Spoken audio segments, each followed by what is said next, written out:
Welcome back. We continue our look now at what the Trump presidency means to New Jersey with a look at what it means to New Jersey's governor, who seemingly went from insider to outsider. Bob Ingle is the New York Times bestselling author who wrote Christie, the inside story of his rise to power. Thanks for being here again. My pleasure. Is that true? Is he on the outside now? I think he's more on the outside than on the inside, but I don't think you can count him out. What does that mean? How about that? What does that mean exactly? I think that, you know, and before we did the Christie book, we did the Soprano State book, and we talked about when he was on the outside, and then he became on the inside, and that's how he became governor. He's always got his eye on the future. He's always looking for something down the road. But that hasn't played out well for him. Well, I mean, not he was yet. the first with Romney. He was the first right there with Trump. It starts to smell of political opportunism. Yes, it does.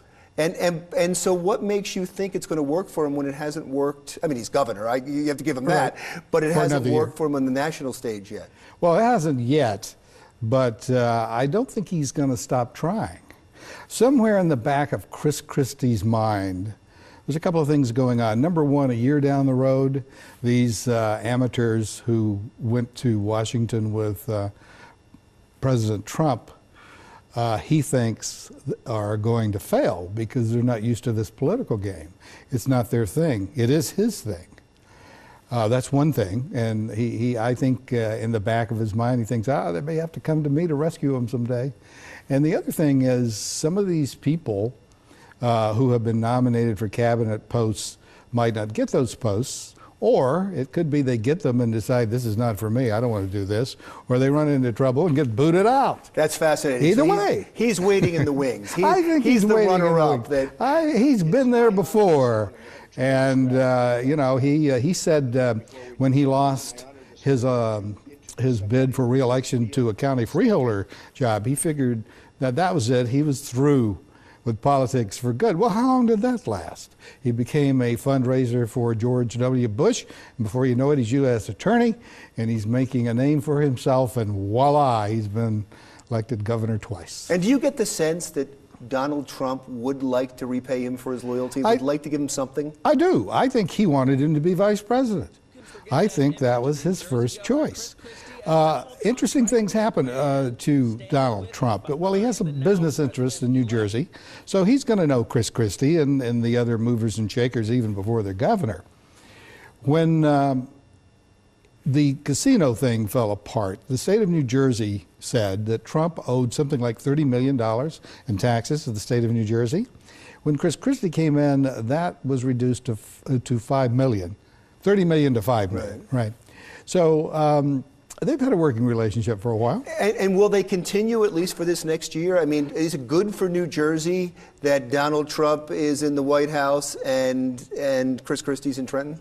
I think we may never know to the extent that it's good, but I think it is. So do you see more federal funds coming to us? Do you see us getting preferential treatment?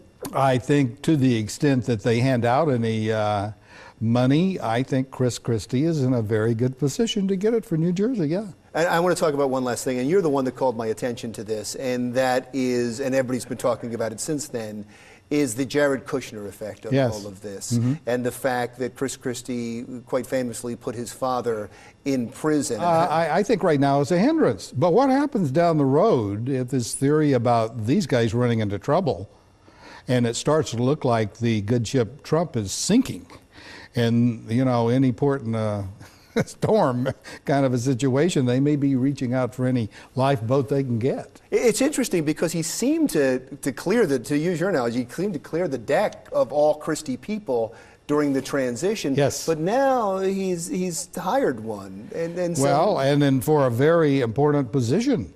And ironically, it was the one person who was fired, although he was never charged in anything having to do with Bridgegate. The governor in a news conference says, I don't have confidence in him anymore. Well, this guy named Bill Stepien is now going to be the Karl Rove of the Trump White House, so go figure. Yeah, it's going to be a fascinating relationship to watch. I still think there's a relationship, and we're going to have to wait to see how it plays out. I think you're absolutely right. And we'll have to have you back. Thank you so much. Bob Ingle, the New York Times best-selling author who wrote Chris Christie, the inside story of his rise to power. That's Jersey Matters for this week. You know, you can go to our website to replay this segment or any segment from this show or previous shows, and leave your comments about what you've seen today on our Facebook page, or reach out to me on Twitter. We may read your thoughts on a future show. I'm Larry Menti. See you again next week.